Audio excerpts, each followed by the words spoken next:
This is Mark Bresher, and I am in Mandalay, Burma. Mandalay is the oldest city in Burma, now Myanmar, and there are 1.8 million people here, very tightly populated. Motorcycles everywhere, everybody has a motorcycle. It's a big city for commerce. It's the second largest city in Myanmar, or Burma. It was the last known home of the King of Burma before the British came in and ushered him out into India. And then they colonized the country. This is an amazing place. There are so many people here. I'm going to show you a lot of interesting stuff. I hope you enjoy this travelogue. Mandalay is a port city on the east bank of the Irrawaddy River, which flows south through Mandalay, the second largest city and the last royal capital of Burma. It's the economic hub of Upper Burma and considered the center of Burmese culture. The Irrawaddy is an important route for transporting everything from farm produce to bamboo. The name Mandalay usually brings thoughts of a historic royal capital, but these days the city is better known for its constant drone of motorcycles. Only a few thousand cars are allowed imported each year, so most people rely on public transportation, bicycles, and motorcycles. It's a city of pagodas and monasteries, and they are tucked away within the city limits just about everywhere.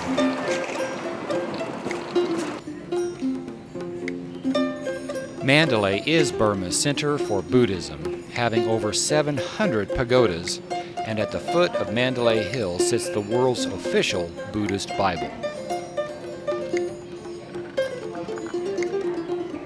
The styles of Mandalay Buddha images and statues vary and have become established as the pure art of Burma. Small shops line the pagoda entrances, and here you can meet the local sellers and purchase a wide variety of knickknacks. This is the Mahamuni Pagoda, and it is the holiest site in Mandalay. The 12-foot image of Buddha is made of bronze, and over the years, devout Buddhists have gradually encased it in inches of gold leaf. According to legend, this is one of 3 images of Buddha cast in 554 BC known to exist. The other 2 are in India. Mandalay and Burma are known for much more than archaeological sites and Buddhism. It has a remarkable artistic community. From handmade lacquerware and pottery, to fine silk and weavings and tapestries, they can all be found in interesting shops everywhere, which are an adventure in themselves.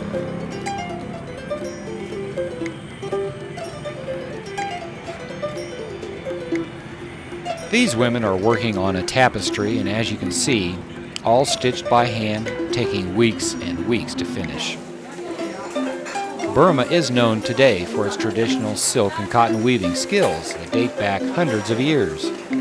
Weaving has been known in China since about 3500 BC and spread across Asia by 300 in the Common Era.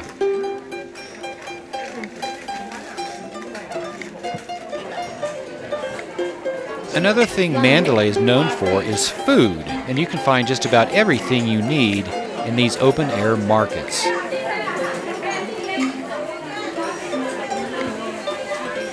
There is no fast food here.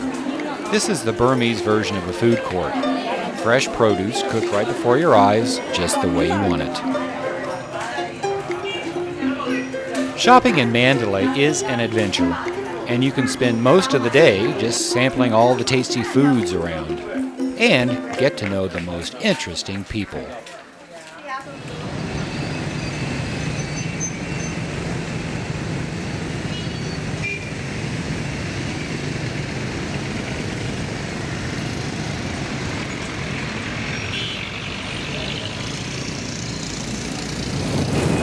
This is the King's Palace, the last location of the King of Burma before the Brits came in and kind of ushered him out to India, and they haven't had a king in Burma since.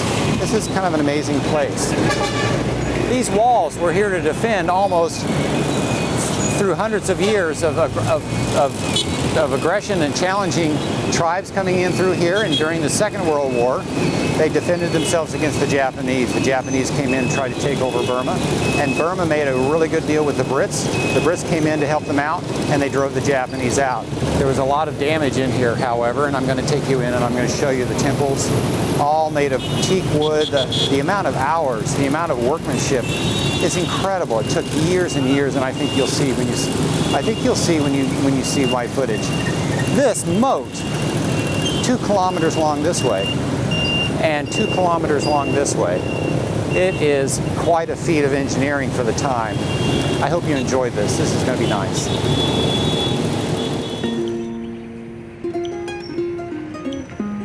Behind this 12-foot high wall sits Mandalay Palace at the foot of Mandalay Hill, a major Buddhist pilgrimage site for almost 200 years.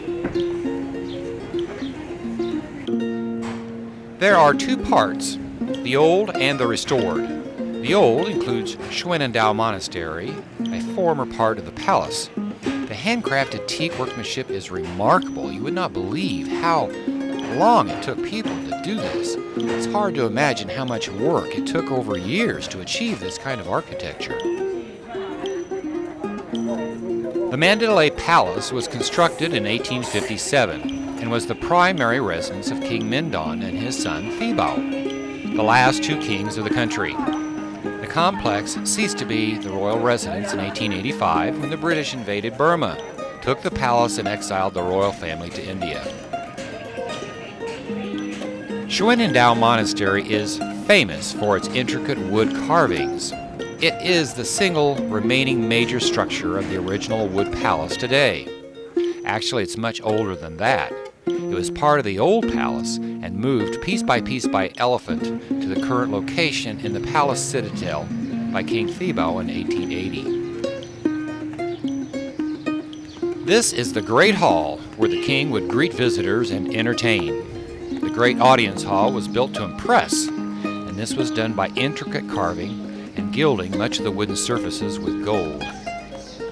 Now, keeping in mind that the temperatures are normally in the 90s and 100s, there was no air conditioning back then, and all the walls are hinged at the top and lift up, exposing the palace buildings to the cool night air, as well as lowered daily to shade the interiors from the hot sun.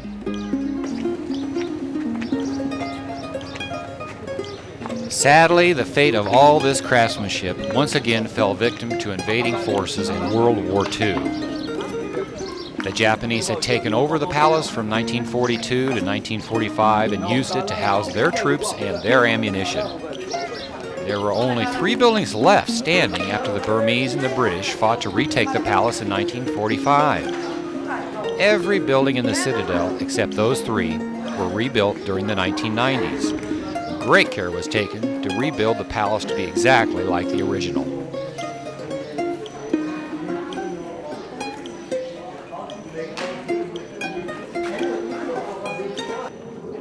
These are a few of the chief queen's apartments. King Mindon alone had 45 consorts, from which he had 70 children of royal birth. Reconstruction of the palace began in 1989, and while the overall design was faithful to the original, the construction included both traditional and modern building techniques. Corrugated sheet metal was used for the roofing, as well as concrete for the foundations. It's hard to imagine, but this beautiful palace was originally built using only teak wood, from top to bottom. The royal palace sits at the base of Mandalay Hill, and the hill has long been known as a holy mount. It has been said that the Buddha had traveled here and prophesied that a great city would be built at its foot. Mandalay Hill has a magnificent view, and I am going to take you there right now. See the moat? We were standing on that little bridge down there across the water. That's the eastern entrance, and the 2 square kilometers to the right is the palace grounds. Up until a few years ago, you had to walk all the way up here. Now they have a nice, fast elevator. Once on the terrace of the pagoda, you see a beautifully crafted monastery and an equally beautiful view of the Mandalay Plain that stretches far into the horizon and the Irrawaddy River.